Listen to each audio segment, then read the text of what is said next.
अस्सलाम वालेकुम नाजरीन कराम, नई वीडियो में आपको खुश आमदीद कहते हैं। सुप्रीम कोर्ट के आने वाले चीफ जस्टिस एजाजुल एहसन का इस्तीफा आ चुका है। ये 2 दिनों में दूसरा बड़ा इस्तीफा है। कल जस्टिस मज़ाहिर अली अकबर नकवी ने इस्तीफा दिया था।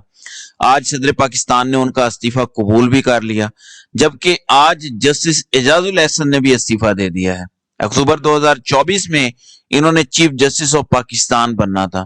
इस वक्त सीनियरिटी लिस्ट के अंदर वो तीसरे नंबर पर थे। वो 3 जजेस की कमेटी जिन्होंने बेंचेस फाइनल करने होते हैं, उनमें भी उनका शुमार होता था।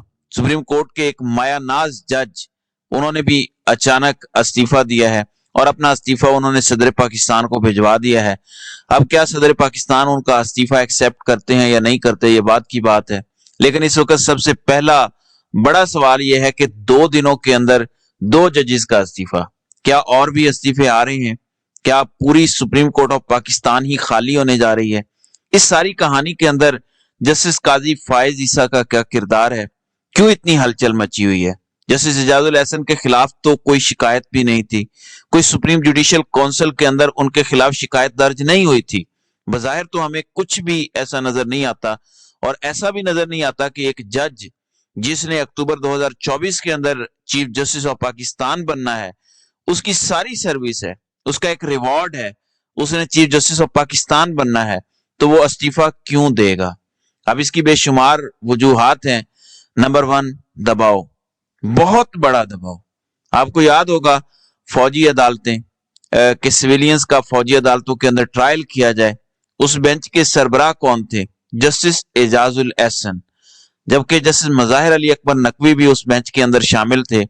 मैंने आपको बताया था कि इन जजों को फौजी जर्नैलों के खिलाफ, इस्टेब्लिशमेंट के खिलाफ फैसला देना बहुत महंगा पड़ेगा। इनको निशाना बनाया जाएगा, इनको निशाने इबरत बनाया जाएगा।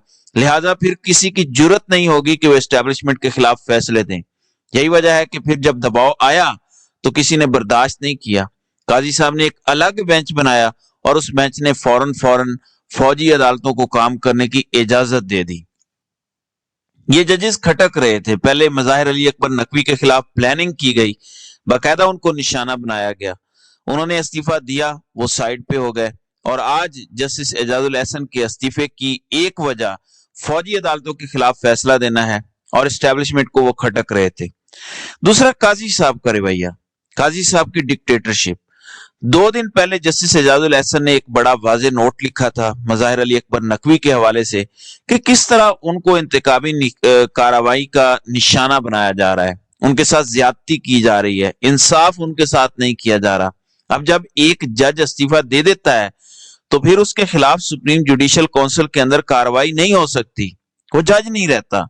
लेकिन उसके बावजूद काजी साहब ने वो कार्रवाई आगे बढ़ाई और उन्होंने कहा कि ऐसे कैसे हो सकता है कि किसी जज के खिलाफ शिकायत हो और वो छोड़कर पतली गली से निकल जाए। ऐसा नहीं होगा, हम सुप्रीम जुडिशियल काउंसिल के अंदर कार्रवाई फिर भी जारी रखेंगे। तो आज खबर ये आई कि जस्टिस एजाजुल एहसन ने इस कार्रवाई के अंदर पहले बैठने से इनकार किया कि वो इस कार्रवाई का हिस्सा नहीं बनेंगे।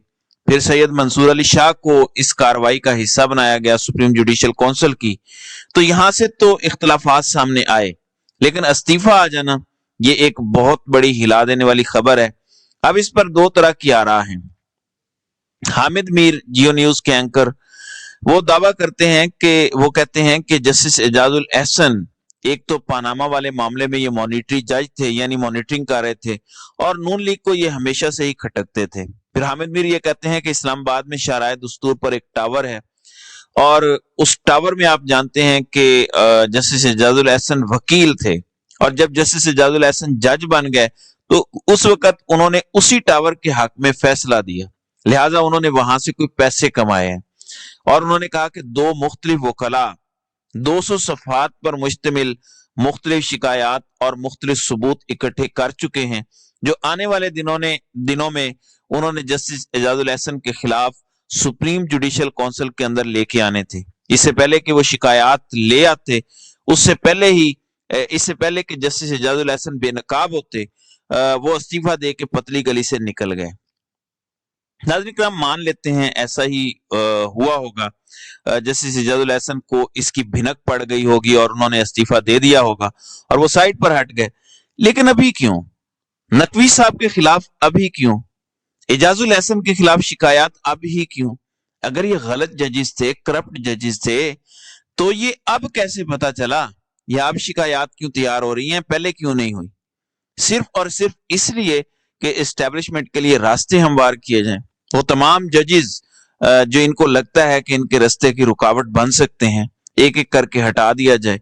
और अब मुझे लगता है कि अगला निशाना जस्टिस मुनीब अख्तर होंगे और उसके बाद हो सकता है कि जस्टिस आयशा मलिक को भी निशाना बनाया जाए। हो सकता है कुछ दीगर जजेस के साथ भी इसी तरह का सलूक किया जाए।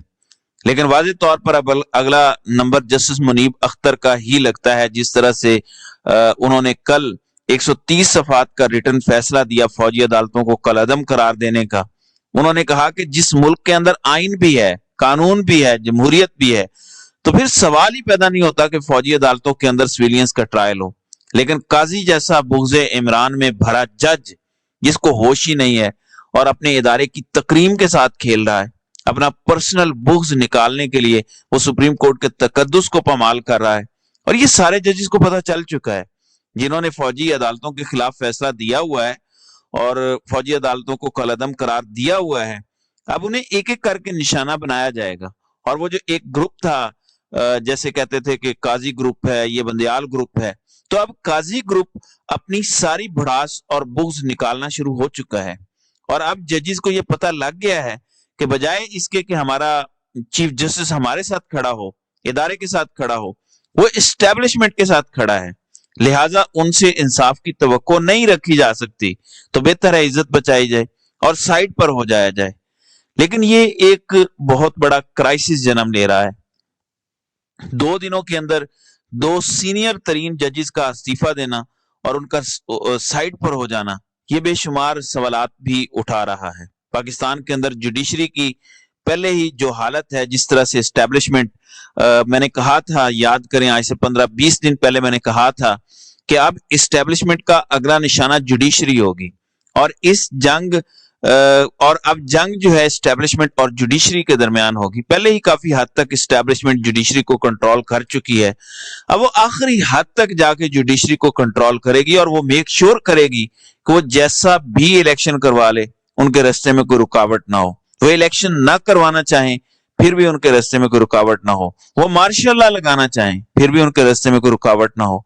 तो ये सारी कहानी है। अभी खेल बहुत गंदा होता जा रहा है, बहुत खतरनाक होता जा रहा है। आगे चल के हालात मजीद खराब होंगे। अब देखते हैं सदर आरिफ अलवी आने वाले चीफ जस्टिस का इस्तीफा कबूल करते हैं या नहीं करते। लेकिन ये तो जाहिर है कि एस्टेब्लिशमेंट से टक्कर लेने की कीमत अदा करनी पड़ती है। जस्टिस एजाजुल एहसन को भी और बाकी जजेस को भी हो सकता है इसकी कीमत अदा करनी पड़े। नाज़रीन इकराम, पीटीआई का बल्ले का निशान election commission of Pakistan party बना हुआ है और पार्टी बनते हुए तारीख के अंदर पहली दफा एक इदारा पार्टी बना है और उसने पिशावर हाई कोर्ट का फैसला चैलेंज किया है। और कल काजी फायज ईसा की सरबराही में अब बल्ले के निशान वाला मामला सुप्रीम कोर्ट के अंदर सुना जाएगा। इसी तरह पिशावर हाई कोर्ट के फैसले पर जो अमल नहीं हुआ और तौहीन अदालत का मामला है, कल पिशावर हाई कोर्ट के अंदर पीटीआई की पिटीशन पर समाअत होगी। और आज इस्लामाबाद हाई कोर्ट ने रिटर्न फैसला अपना जारी कर दिया है, जो महफूज फैसला था कि 14 दिसंबर के बाद साइफर केस के अंदर जो कार्रवाई हुई है उसे कलअदम करार देती है इस्लामाबाद हाई कोर्ट, और वो आइन के मुताबिक नहीं है। और जज अबुल हसनात की कार्रवाई और उनका ऑर्डर कि इन कैमरा समाअत होगी, खुफिया समाअत होगी, उसको कलअदम करार दिया जाता है। तो खेल नाजरीन इकराम बड़ा खतरनाक हो रहा है, ध्यान से तवज्जो रखिएगा। अगले आने वाले दिनों में भी आपको मजीद हालात खराब होते नजर आएंगे। तो नाज़रीन इकराम, आपकी इस वीडियो के हवाले से क्या राय है? आप अपनी राय का इजहार कमेंट सेक्शन में जरूर कीजिएगा।